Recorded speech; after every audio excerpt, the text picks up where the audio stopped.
어떤 한 방송사에서 내놓은 프로를 최근에 한 부분만 이렇게 보게 되었습니다. 그 전체 그 프로그램의 제목은 이어령의 내가 없는 세상, 이런 프로그램인데요. 저는 그 중에 3분짜리 짧은 한 부분만 이렇게 보게 되었습니다. 그 3분짜리 짧은 영상의 제목을 달아놨는데, 인간 이어령이 세상에 마지막으로 남기는 인생, 이렇게 되어 있었습니다. 이 시대의 스승님, 스승이라고 이렇게 많은 사람들이 생각했던 어른이셨는데, 그분께서 이 땅에, 이 세상에 있을 때, 이곳에 살아계셨을 때 남긴 마지막 인사, 이렇게 의미심장한 제목을 붙여놓은 것이었습니다. 죽음을 앞두신 분이었습니다. 많이 헬스케지셨는데요, 그래도 하얀 모시 옷을 입고 매우 기품이 있고, 그리고 열정이 느껴지는 그런 모습이었습니다. 이제 그분께서 마지막에 남긴 인사말, 그러니까 인사말은 그 3분 영상의 뒷부분에 아주 짧게 나옵니다. 이렇게 이야기합니다. 헤어지는 인사말 제대로 해야 할 것 같습니다. 작년 여름에 이 영상을 찍어 놓은 것이 아닌가 싶고요. 그리고 금년도 2월 26일 날 그분이 부르심 받으셨는데, 그 이후에 이제 나온 프로그램이었습니다. 그러니까 살아있을 때 이제 투병하는 중에 나온, 찍어 놓은 그런 영상이었는데, 그 영상 전체가 다 이제 후배들에게 주는 메시지였죠. 근데 그 중에 이제 가장 마지막에 그래도 마지막 인사를 내가 잘 해야 될 것 같다, 이런 뜻으로 한 그 인사는 그저 문장으로 얘기하면 한 2문장, 3문장 정도로 아주 간결합니다. 이렇게 이야기합니다. 헤어지는 인사말 제대로 해야 할 것 같습니다. 예의 바르게 존댓말로 이야기하고, 마지막 인사말입니다. 잘 있으세요. 여러분들 잘 있어요.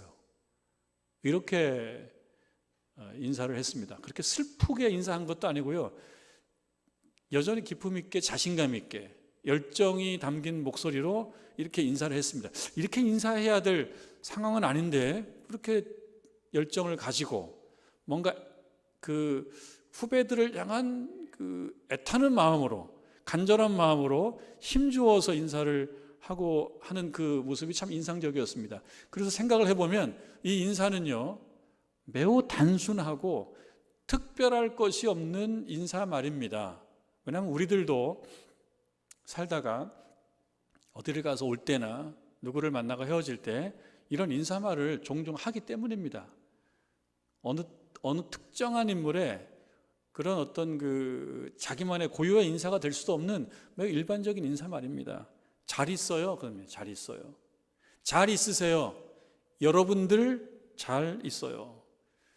그런데 누구나 했던 인사는 아니고, 그래도 이 시대에 지성이고 스승이라고 많은 사람들이 생각했던 분이 남겨준 인사말이기 때문에 이거 뭔가 좀 특별하게 생각해 봐야 되지 않을까라고 하는 생각을 갖게 하는 단순하지만 특별함이 있는 그런 인사말이었습니다.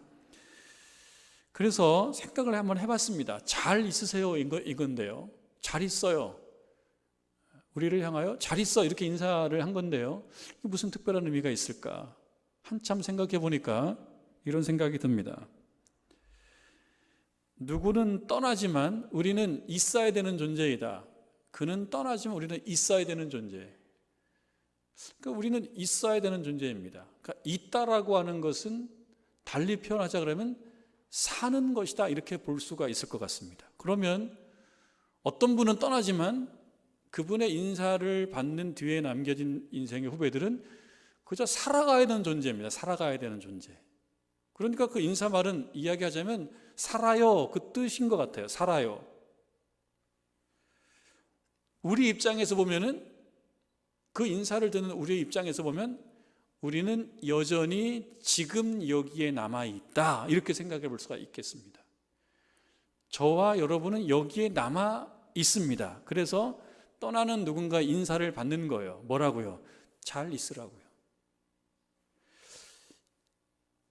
그냥 대충 여기에 있는 것이 아니고 잘 있어라.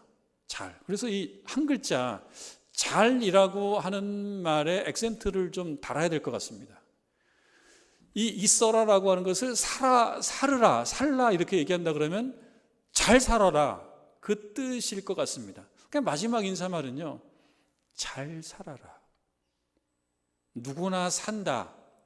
있다는 것은 사는 것이고, 그러니 우리는 사는 것입니다. 누구나 사는 것입니다. 그런데 잘 살아라. 그럼 잘은 무엇인가? 여기에 생각을 하게 되는 겁니다. 잘은 뭔가? 여러분 생각해 보십시오. 잘 있는 것은 뭘 말하는 것이며, 잘 사는 것은 어떻게 사는 것이 잘 사는 것이냐? 한번 그 질문에 대한 답을 한번 스스로 찾아보시면 어떨까 합니다. 잘 산다라고 하는 것 생각해 보니까 즐겁게 사는 것이 잘 사는 거 아니야? 이런 얘기 합니다. 즐겁게 사는 것이 행복한 것이고 행복하게 사는 것이 잘 사는 거 아니야? 틀린 말이라고 생각하지 않습니다. 즐겁게 사는 것, 행복하게 사는 것이 잘 사는 것이다. 그러면은 무엇이 즐거운가? 이렇게 물어보면 사람들이 무엇이 즐겁지? 이렇게 이야기하다가 보통 일반적으로 몇 가지 이야기를 할 것입니다. 즐겁다라고 하는 것은 많이 보고, 많이 만나고, 많이 경험하고, 그리고 또 빠질 수 없는 것이 먹는 거잖아요. 잘 먹고, 맛이 있는 것을 잘 먹고, 그리고 서로 간에 만나서 의미심장하게 나누고, 그러면서 여기서 조금 더 수준을 한번 높여본다 그러면 좋은 일을 많이 하고, 이렇게 하는 것은 즐거운 거고, 이런 즐거움은 잘 사는 거 아니야? 이렇게 생각해 볼 수 있을 것입니다. 그러면 그렇게 우리가 일반적으로 얘기하는 것들 실천에 범직합니다. 아, 그래. 많이 보고. 지금 이제 어제 보니까 날씨가 참 좋았잖아요. 정말 4월의 봄이었습니다. 아주 화창했습니다.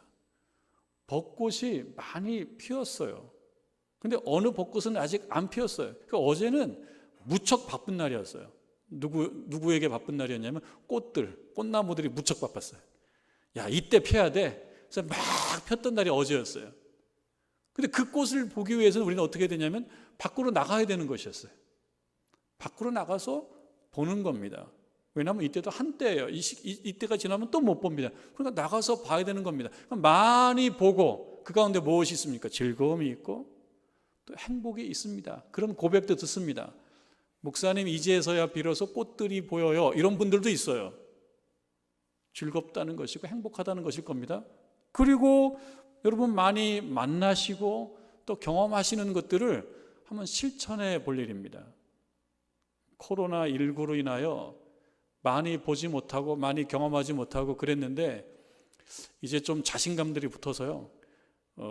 확진자는 10만 단위인데 자신감은 더 붙어 있어요. 보니까 굉장히 많아요. 이제는 식당에 대기자들이 있어요.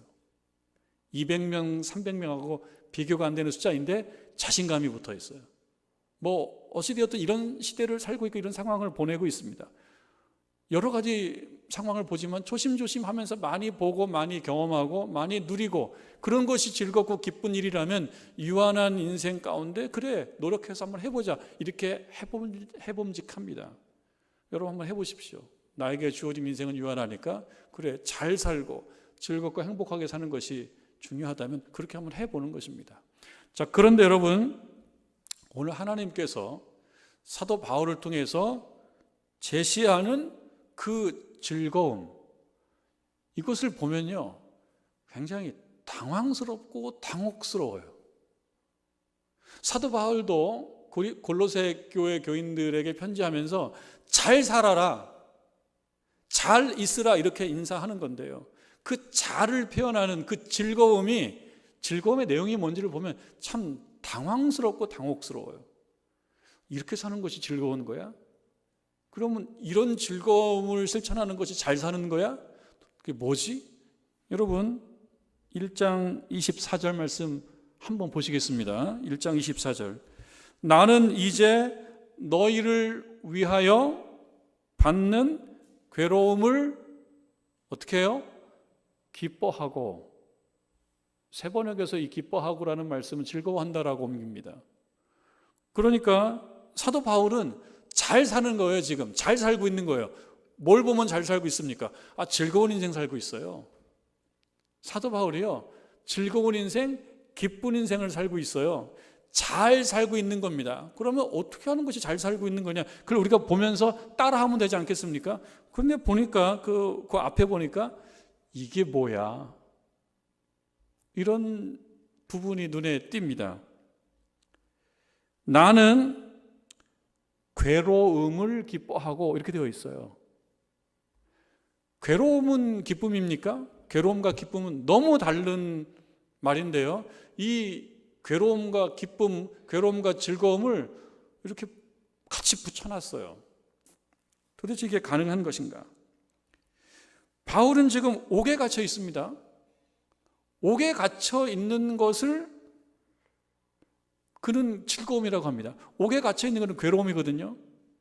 나는 옥에 갇힌 괴로움을 경험하고 있고, 24절 뒷부분에 고난이라고 하는 말을 빌어서 얘기하자면, 나는 지금 고난 가운데 있는데 그래서 즐거워.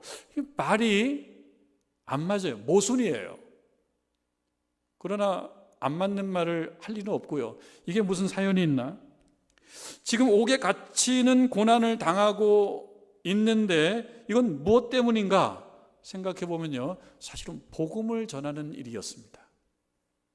그러니까 고난을 기뻐한다, 이것은요, 복음을 전하는 것을 기뻐한다라고 하는 말입니다. 이게 무슨 말인가? 고난이 기쁠 리가 없는데, 고난을 받으면서 기뻐하는 무슨 메조키스트인가? 그것도 그럴 리가 없어요. 그럴 의미일 리가 없어요. 이거는 풀어보면 이런 것입니다. 사도 바울이 지금 겪고 있는 그런 괴로움, 그 고난, 괴로움과 고난을 본인이 경험하면서 이 괴로움과 고난을 서로 맞바꾸는 어떤 중요한 명분이 있다는 거예요. 그 명분과 그 가치 때문에 내가 괴로움을 당하고 고난을 당한다라는 뜻입니다. 그러니까 고난이 즐겁다라고 하는 것이 아니고, 사실은 뭐예요? 기꺼이 감수하는 그 고급한 가치와 명분이 너무 귀해서 이 고난마저도 나는 기꺼이 감당하고자 한다, 이런 것이죠. 고난과 맞바꿀 만큼의 그 고난의 이유, 그 괴로움의 이유, 그 괴로움의 명분, 이것이 참 귀하다는 얘기를 하는 것입니다. 그대들도 괴로움 당하고 살고 그대들도 고난스럽게 살아, 그 이야기가 아닙니다. 괴로움 예찬, 고난 예찬이 아닙니다. 내가 괴롭고 또는 고난을 느낄 만큼의 이런 옥에 갇혀있는 삶을 살면서도 기꺼이 이것을 포기하지 않고 가는 것은 더 고급한 가치와 명분 때문이다. 그러면 그것이 무엇인가? 무엇 때문에 고난도 괴로움도 기쁨이라고 느껴지느냐 말이죠. 무엇 때문에? 그 무엇이라는 게 없으면은 고난은 고난이고 괴로움은 괴로움이에요. 누가 고난을 기쁘다고 하고 누가 괴로움을 즐겁다고 합니까? 말도 안 되죠. 그러나 고난이 또는 괴로움이 즐거움이 되고 기쁨이 될 수 있는 것은 무엇 때문이냐면, 24절을 다시 한번 잘 보면요, 나는 이제 괴로움을 기뻐하고 그 앞에 있는 말씀이에요. 너희를 위하여 받는 괴로움, 이럴 때 그 괴로움은 기쁨이 될 수 있다. 이럴 때 받는 괴로움은 그 괴로움 속에 있는 고급한 가치로 인하여 내가 보람을 느낀다, 그 뜻입니다. 괴로움과 어떤 고난이 기쁨이 아니라는 거예요. 뭐가 중요하다는 겁니까? 이 땅에 살아가면서 잘 사는 것, 이 땅에 살아가면서 잘 있는 것, 우리가 이 하루도 잘 이곳에 있는 것, 이곳에서 잘 사는 것은 무엇이냐? 무엇인가를 위하는 것인데요, 그것이 여기에는 뭐라고 나옵니까? 그대들을 위하여. 그대들은 어떤 사람입니까? 너희들은 어떤 사람입니까? 하나님께서 그들을 포기하지 않으시고 그들이 하나님 앞에 온전히 섰으면 좋겠다라고 생각되는 이 또한 하나님의 자녀들입니다. 그 사람들을 위하여 내가 지금 고난을 당하고 있다. 왜 고난을 당합니까? 복음을 전하기 때문에. 복음을 전하다가. 복음을 전한다는 자체가 사실은 이들을 위하는 거예요. 이들을 위하는 일, 그 복음 때문에 내가 고난을 당하고 괴로움을 당하는데, 그렇기 때문에 기꺼이 당할 수가 있다. 고난이 즐겁고 괴로움이 즐거워서가 아니다. 하나님께서 원하시고 기뻐하시는 그 일을 내가 감당하는 일이 소중하다는 뜻입니다. 그것이 잘 사는 것이다. 이어서 뭐라고 얘기합니까? 괴로움을 기뻐하고 그리스도의 남은 고난을 그의 몸된 교회를 위하여 내 육체에 채우려 한다. 내 육체에 채운다. 그런 말이죠. 이건 또 무슨 말입니까? 그리스도의 고난이 부족하다는 말인가요? 예수님께서 십자가에 달리시는 그 고난을 기꺼이 감수하셨던 것은 십자가에 어떤 고난 당하는 것이 즐거워서가 당연히 아니죠. 나 오늘 십자가에 올라가서 고난 당해야지, 너무 즐거워가 아니죠. 그거 아닙니다. 내가 십자가 그 고난을 당하고 순환을 경험함으로써 우리 하나님의 큰 계획, 구원 계획을 위해서 내가 한 부분이 될 수 있다고 생각하며 기꺼이 십자가를 진 것이죠. 그 예수님의 십자가 고난 사역, 그 구속 사역, 그 대속의 사역이 뭔가 부족하기 때문인가요? 예수님께서 하신 일이 부족하기 때문에 지금 사도 바울이 그리스도의 남은 고난을 그의 몸된 교회를 위하여 내 육체에 채웁니까? 내 육체에 채운다라고 하는 것은 내가 그 고난을 좀 당하는 건데, 그리스도께서 당하신 고난이 열심히 그분께서 노력하고 수고했음에도 불구하고 고난의 양이 조금 부족해.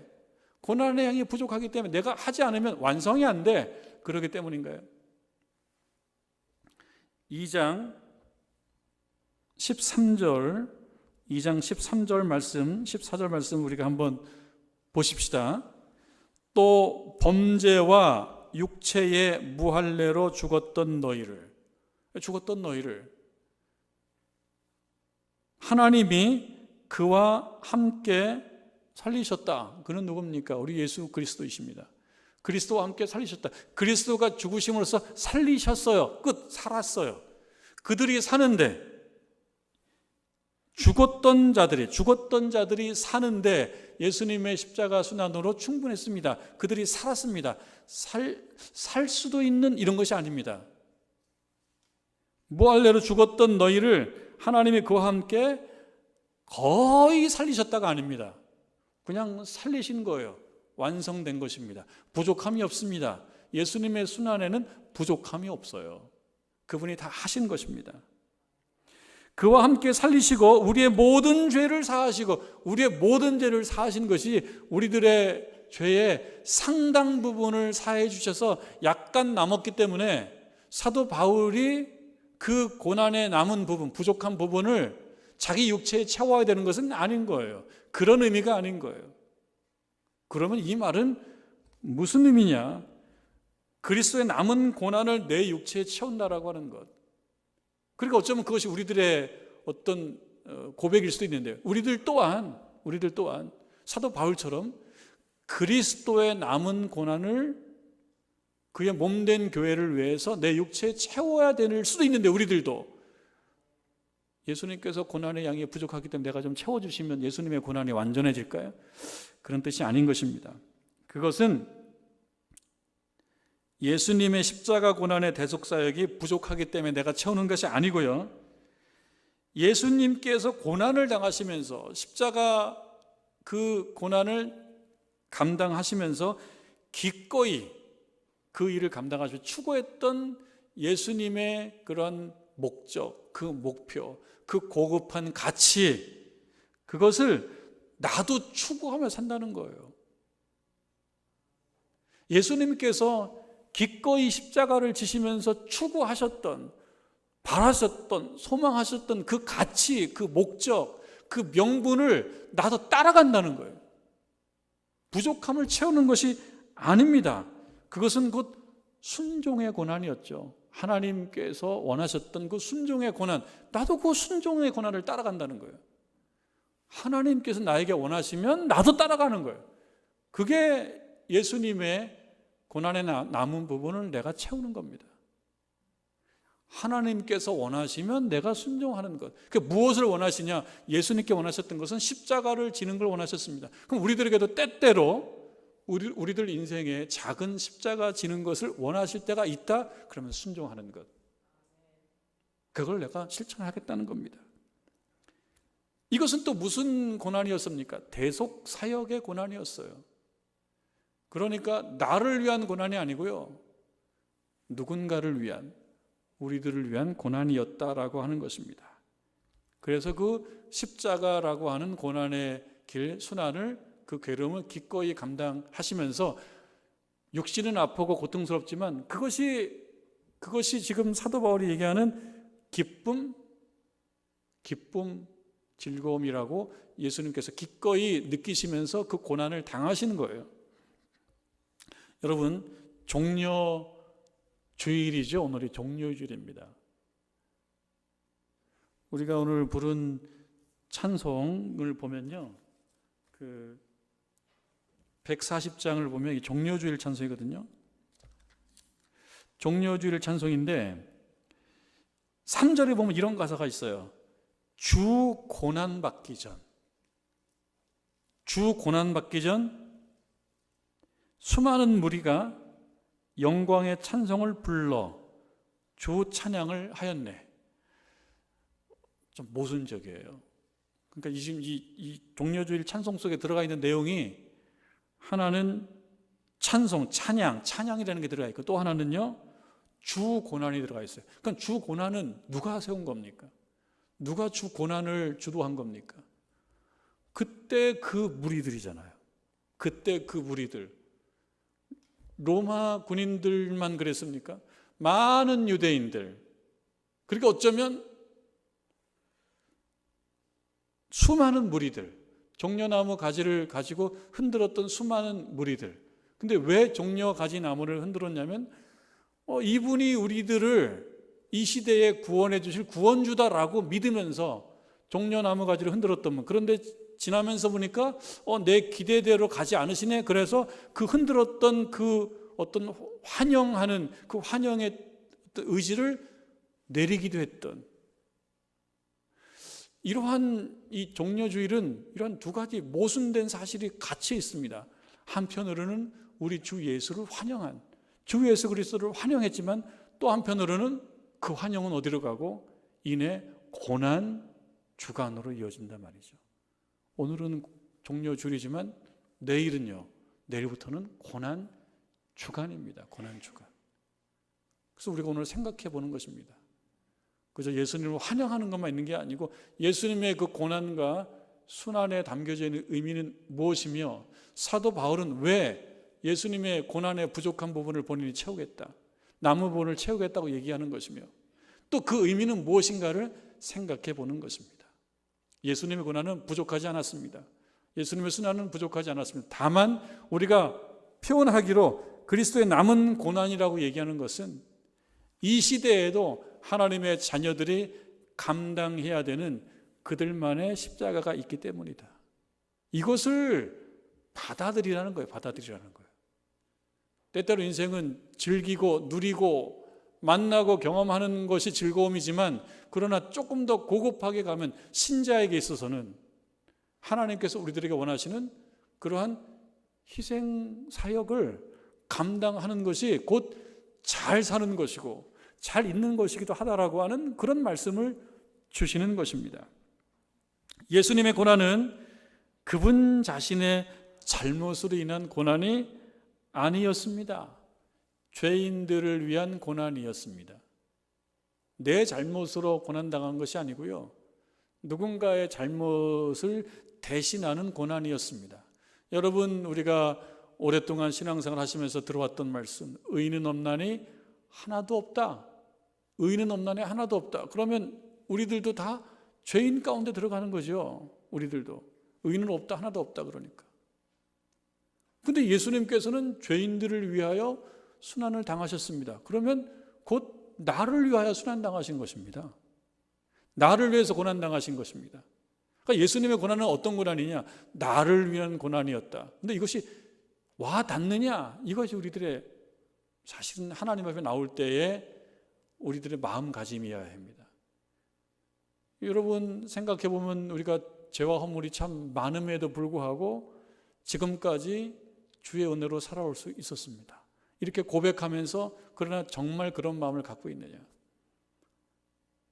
죄와 허물을 가지고 있는 나를 살리시기 위하셔서 우리 예수님 고난 당하셨느냐라고 하는 그 질문 앞에 여러분 그것을 정말 피부로 생생하게 느껴내야 되는 것이 이 종려주일과 고난주간에 우리가 묵상하면서 가야 될 십자가의 길이다.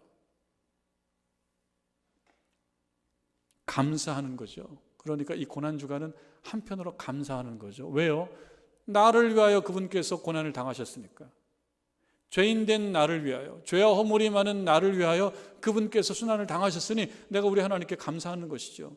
그리고 그 감사하는 인생이 또 복된 인생입니다. 감사하는 인생이 행복한 인생입니다. 무엇을 인하여 감사하라 이 한 주간은 나를 위하여 순환당하신 그 예수님의 십자가 사역을 놓고 감사하라 그것입니다. 또 하나는 무엇입니까? 우리 예수님께서 다른 사람 대신 고난을 당하셨다. 그러니 우리들도요.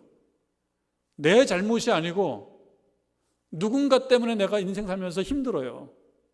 어떻게 하라는 겁니까? 억울하게 생각하지 말아라. 그럴 수 있지 않습니까? 우리도 살면서요.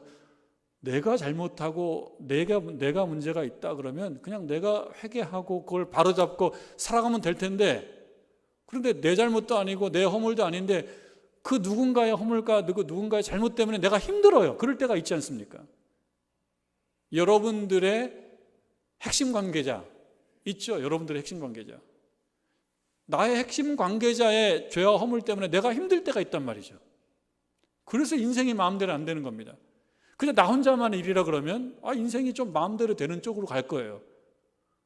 그런데 인생이 마음대로 안 된다라고 얘기하는 것은 나 아닌 다른 사람으로 인하여 기쁘기도 하지만 나 아닌 다른 사람들, 나의 관계자들로 인하여 내가 괴롭고 고통을 당하기도 하더란 말이죠. 그럴 때 어떤 마음이 들 수 있냐? 억울하다.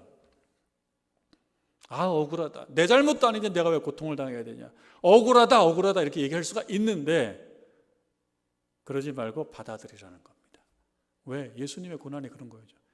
예수님의 잘못이 나의 잘못으로 인한 십자가가 아니었죠. 예수님이 십자가 다루시면 나 하나님 억울합니다. 억울하고 분합니다.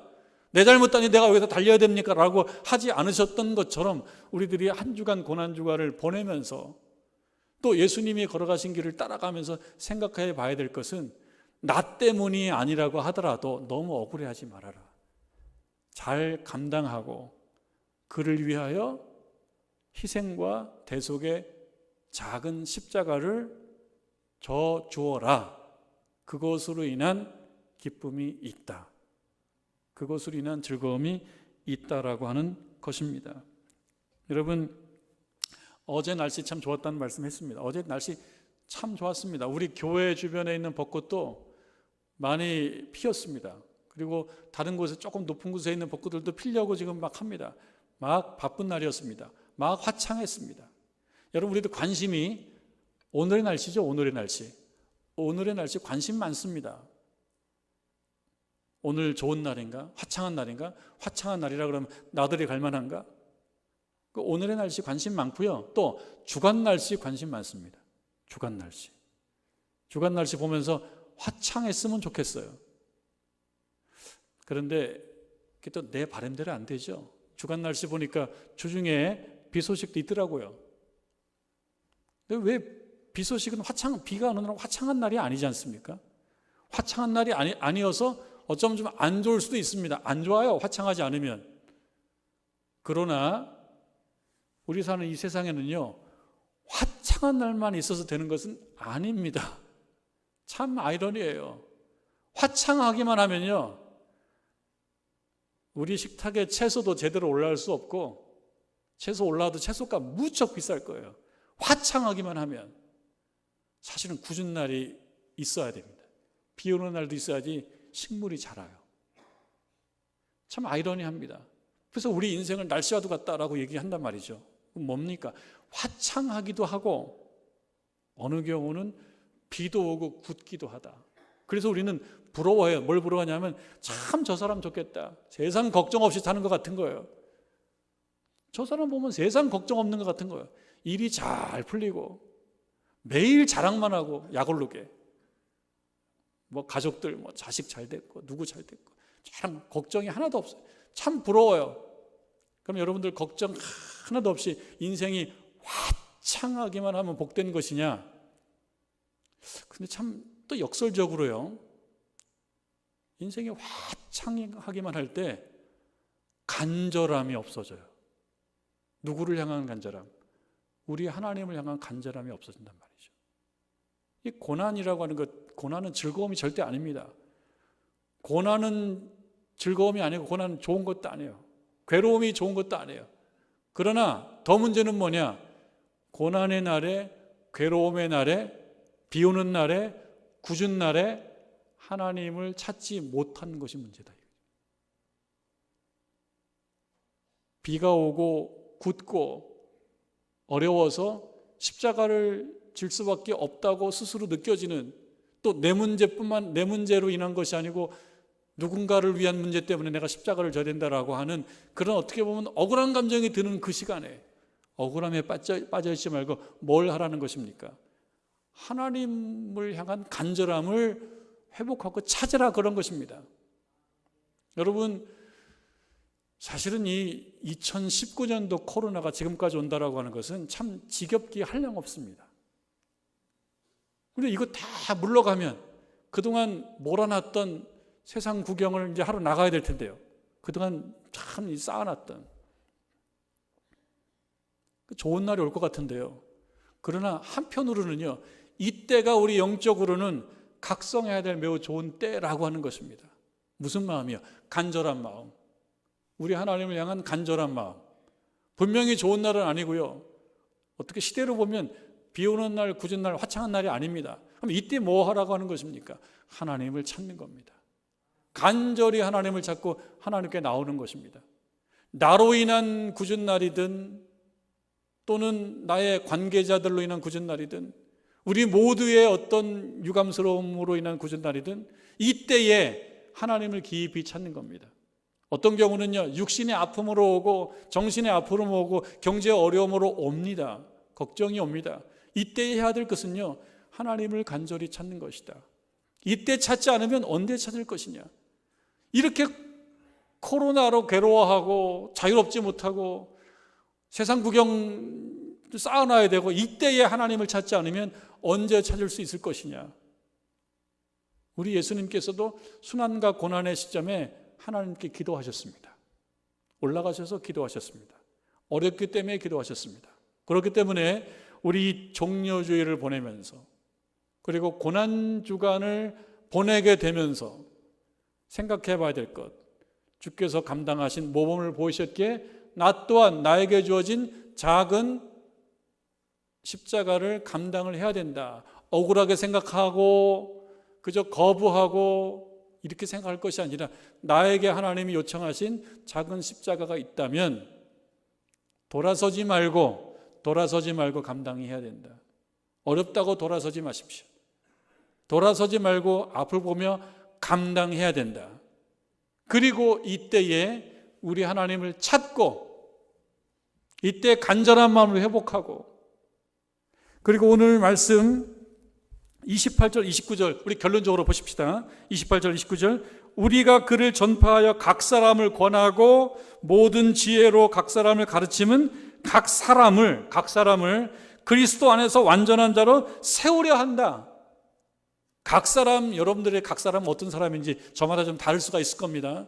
그 각 사람을 세워야 되는 거예요. 완전한 자로 세우려 한다. 그리고 29절 이를 위하여 다 중간에 생략하고요. 제일 마지막에 힘을 다하여 수고하노라. 이를 위하여 힘을 다해 수고한다. 이를 위하는 뭡니까? 그 각 사람을 완전한 자로 세우는 것, 이거 힘든 일입니다. 사도 바울에게 있어서 각 사람이 있었고요. 우리들에게도 각 사람이 있는데요, 이 각 사람, 나도 아니에요. 나도 아닌 그 다른 어떤 각 사람을 세우는 것은 참 힘들고 그만두고 싶은 일이지만, 그러나 우리에게 제시하는 하나의 모범은 무엇입니까? 그것을 위하여 힘을 다해 수고하는 것이 이 땅에 잘 있는 거고, 이 땅에서 잘 사는 것이다.